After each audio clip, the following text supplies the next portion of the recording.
Bienvenue à cette exploration du SEO Off-Site. Aujourd'hui, on se penche sur un extrait d'article de Les 4 cycles pour décrypter un peu ce levier de visibilité en ligne.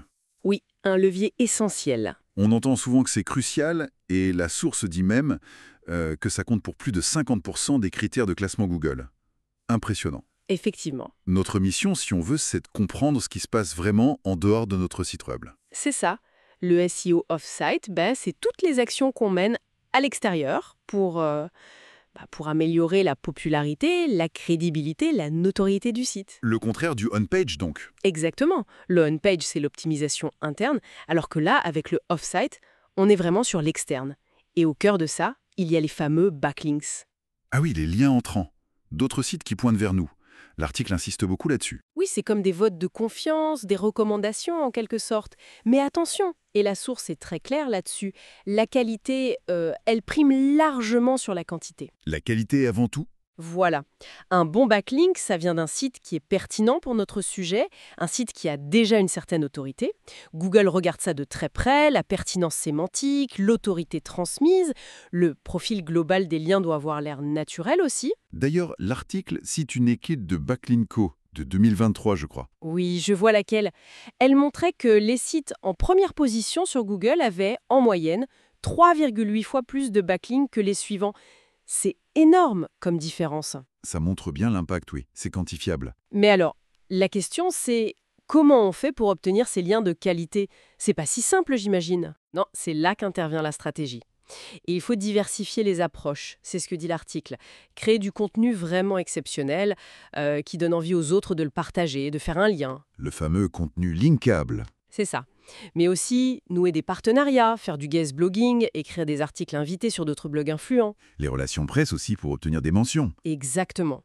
S'inscrire dans des annuaires, mais attention, des annuaires spécialisés et de qualité, participer sur des forums thématiques, le marketing d'influence, bref, il y a pas mal de pistes. Ça demande du temps, de la créativité. Ah oui, et de la patience. L'article insiste bien.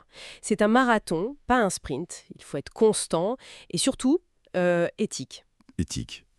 C'est-à-dire, Éviter les techniques un peu black hat, comme l'achat massif de liens pourris. Google est de plus en plus fort pour repérer ça et ça peut pénaliser lourdement. Il faut construire son autorité de manière authentique. d'accord. L'article parle aussi des réseaux sociaux et du référencement local. C'est aussi du off-site. Oui, en quelque sorte. Pour les réseaux sociaux, leur impact direct sur le classement Google est, disons, débattu. Mais ils sont importants quand même. Comment ça? Une présence active sur les réseaux, ça génère du trafic vers le site, ça augmente la visibilité des contenus, et ça peut amener des gens à découvrir le contenu et à faire des liens naturels. Et puis, il y a les signaux sociaux, les partages, les likes. C'est un soutien indirect, mais réel. Et pour le local?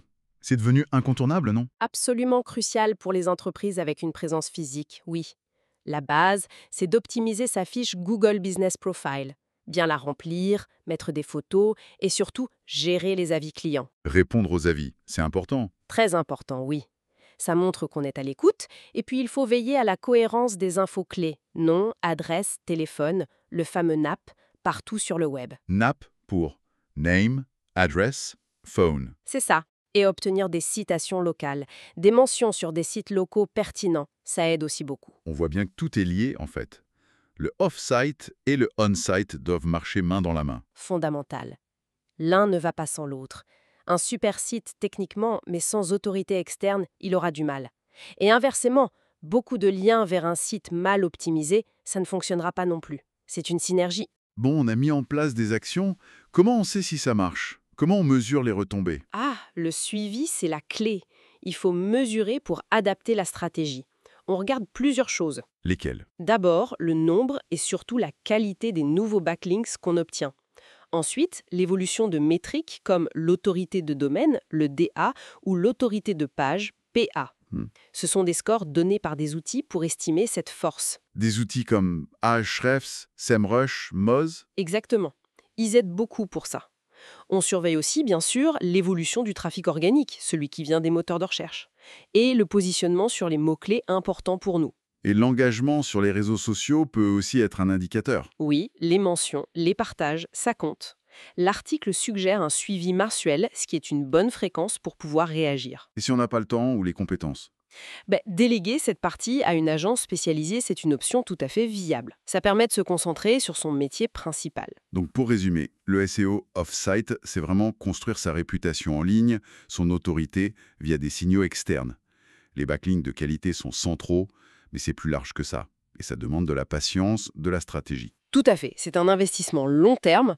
Chaque bon lien, chaque mention de qualité, ça rapproche un peu plus du sommet des résultats. Très clair. Et d'ailleurs, l'article met beaucoup l'accent sur les liens, les mentions. Ça m'amène à une réflexion.